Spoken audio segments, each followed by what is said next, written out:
송영길 전 대표가 무척 마음이 초조한 모양입니다. 엉뚱하게 한동훈 장관을 거론하면서 갑자기 어린 놈이 이런 말을 던지면서 나이를 들먹였습니다. 세상을 살아가면서 가장 못난 짓이 내가 당신보다 나이를 더 먹었어. 글쎄요, 송영길 정도의 사람이 걸맞지 않은 말을 던졌습니다. 깜나라 조진국 시간입니다. 정치인이라고 한다면은 정치적인 대결이라든가 정치 논쟁을 펼치는 것이 옳은 방법 아니겠습니까? 그런데 송영길이 갑자기 한동훈 장관을 거론하면서 어린 놈이 국회에 와서 자기보다 인생 선배이고 또 검사 선배인 사람들을 조롱하고 능멸을 한다. 이런 놈을 그냥 놔둬서 되겠는가? 내가 물병이 있다면은 물병을 머리에 던져버리고 싶다. 아니, 국회의원은 5선을 했고 그 다음에 당 대표, 인천시장까지 거친 정치 경력이 풍부한 중견 아니겠습니까? 이런 분 입에서 어떻게 이렇게 험한 말을 할 수가 있는지요. 아니, 검찰이 부르지도 않았는데 자진 출석을 2번씩이나 했지 않습니까? 그리고 빨리 나를 수사해 달라라고 시위까지 했었는데 검찰에서는 아직은 계획이 없다. 아니다. 당신을 부를 때가 아니다. 이런 말을 했으면은 송영길이는 법조인 출신 아닙니까? 변호사 자격도 갖고 있는 사람인데 그 과정을 몰라서 이렇게 2번씩이나 출석을 했었습니까? 그냥 기다리면 될 것인데 왜 갑자기 한동훈 장관을 끌어들이면서 이런 막말을 해야 합니까? 돈봉투 사건을 한동훈 장관이 들먹거린 것입니까? 당신의 신복인 이정근이가 당신은 평소에 누님이라고 부르대요. 그 이정근이로부터 알려진 돈 봉투 사건이었는데 왜 한 장관에게 폭언을 하는지 저는 모르겠습니다. 이런 비하 폭언에 대해서 한동훈 장관은 이렇게 응대를 했습니다. 송영길 전 대표는 어릴 때에 운동권을 했다. 이것 하나로 생산적인 기여도 별로 없이 수십 년간을 자기 손으로 돈을 벌고 열심히 사는 시민들 위에 도덕적으로 군림을 했다. 정말 뼈아픈 얘기 아니겠습니까?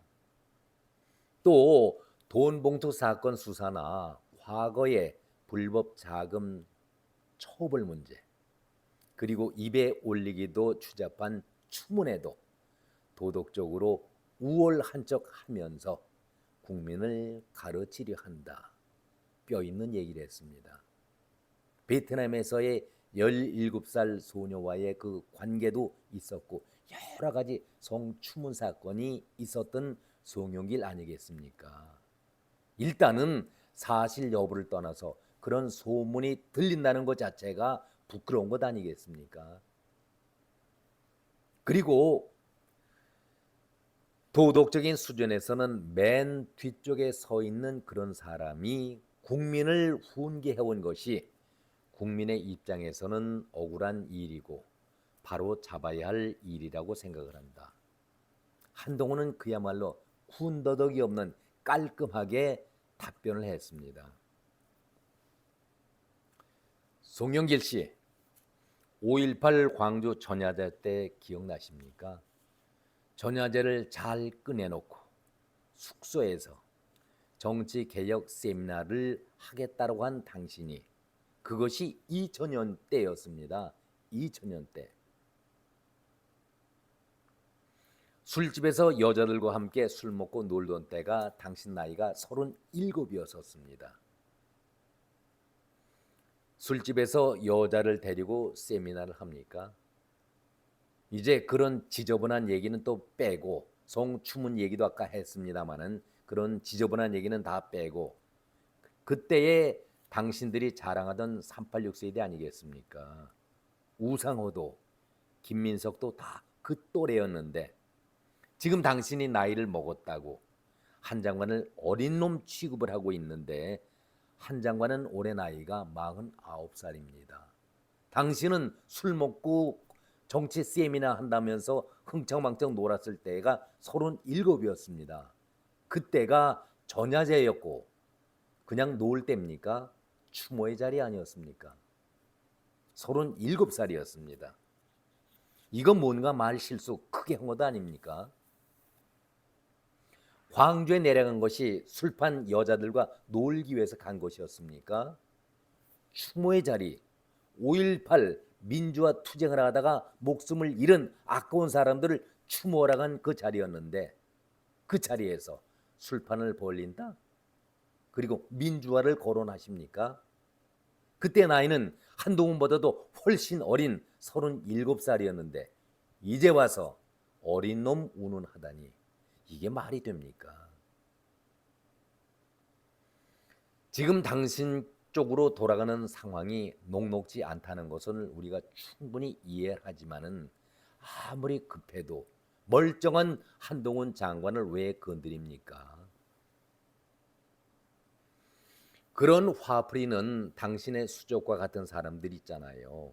윤관석이, 이성만이, 그리고 누님 하면서도 측근에다가 앉혔던 이정근이, 각별히 챙겼던 그 이정근이, 또 강내구가 있지 않습니까? 돈줄 대던 강내구.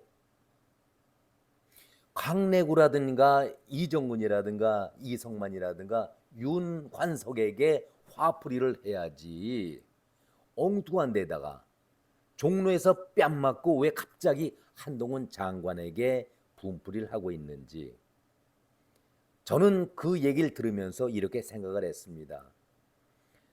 분풀이를 하려는 그런 마음이었는지 아니면은 거칠게 그렇게 항의를 하면서도 속내로는 한 번쯤 선처를 해달라고 읍소를 하는 그런 모습같이 보였었습니다. 번지수를 잡아도 잘못 잡은 것이죠. 이정근이가 왜 다 부럽겠습니까? 그 이유를 당신은 잘 알고 있지 않겠습니까? 이제 당신의 말이 그 수족과 같았던 윤관석이라든가 이성만, 이정근이 강내호에게 먹히지 않는 것 같습니다. 그러기에 함부로 자기의 텃밭을 내주는 것이 아니죠. 아니 시어머니가 며느리가 이쁘다라고 펄썩 광열쇠를 내줍니까? 사실 그 사실도 이런 마당이라면은 이런 지경까지 이르렀다면은 이재명과의 거래도 밝혀야 당신이 조금은 풀려나가지 않겠습니까? 왜 당신이 자기의 텃밭, 자기의 생명과도 같았던 계명을 지역을 그냥 넘겨주었을까? 많은 사람들이 의심을 하고 있습니다. 당신은 그냥 빈 털터리가 되도록 희생을 했을까? 여전히 의문을 갖게 됩니다. 왜 그랬을까? 모든 걸 다 양보하고 자기는 빈 털터리다. 정치에서 희생하는 사람들은 절대 없다는 것은 당신이 더 잘 알고 있지 않습니까? 오랜 정치 연륜을 갖고 있는데 정치에서 희생, 양보라는 것이 있습니까? 그런데 당신은 이재명에게 자기의 텃밭, 오손의 그 지역을 아무 조건 없이 양보를 했습니다. 왜 그랬을까요? 저놈을 내가 누르고 올라서야만이 내가 산다. 이것이 정치계의 불문율 아니겠습니까? 생존 법칙인데 가장 잘 적용되는 것이 이 정치세계라는 것을 송영길 당신이 잘 알고 있는데에도 왜 이재명에게 겉으로 나타난 것은 아무 조건 없이 양보를 했을까? 그냥 넘겨줬을까? 요즘에 국민의힘에서 험지 출마 얘기가 나오니까 민주당 안에서도 이재명에게 험지 출마를 하라고 비명 쪽에서 압박을 하는 것 같이 보입니다. 그런데 저는 이 압박의 소리가 아니라 한마디로 착한 격려의 소리다 이렇게 들립니다. 이재명이 이런 얘기 하겠죠. 당연히 내가 0.5짜리 반쪽짜리 의원인데 여기 맡은 지 얼마나 됐는가. 천신만고 끝에 배지를 달았는데 그래서 방탄하고 영장 기각도 받았던 것 아니겠는가. 그래서 감방 가는 것도 지금까지는 그대로 모면하고 버텨왔는데 내가 사랑하고 있는 이 계양을 지역 주민들을 놔두고 내가 어디로 간다는 말인가. 말도 안 되는 소리. 계양 발전을 위해서 내가 더 노력을 하마. 화투판에 낙장 불입도 모르느냐. 이렇게 한마디로 무시해 버릴 것 같습니다. 송영길 씨, 정치에는 의리가 없습니다. 유동규 씨가 말했잖아요. 정치에는 의리가 없다라고.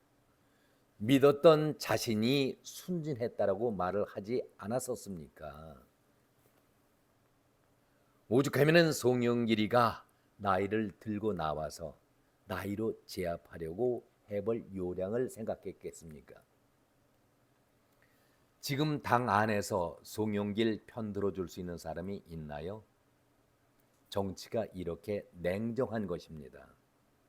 자기 희생, 의리 이것이 아니라 지금은 싫어도 이재명 앞에서 아부를 떨어야만이 공천 도장을 받을 수가 있겠고 인증샷을 찍어야만이 반드시 더 중요한 것인데 송영길 당신에게 눈 돌릴 여유가 있겠습니까?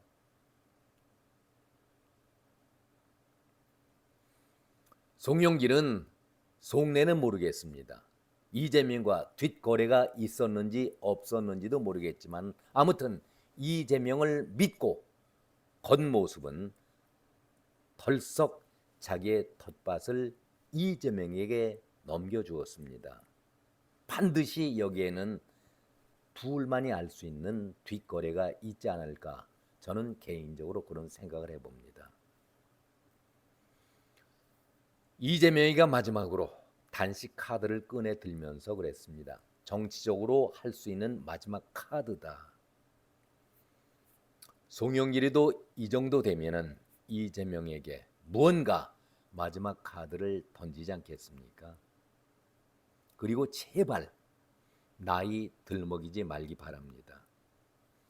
유시민이가 요소를 자주 하는 궤변가 유시민이가 젊었을 때에 얼마나 노인들을 폄하 비방했었습니까? 이제 자신이 늙어가니까 젊은이들을 오히려 이제는 비방합니다. 비하합니다. 더 이상 정치는 하되 추한 모습은 보이지 않기를 바랍니다. 여기까지입니다. 고맙습니다.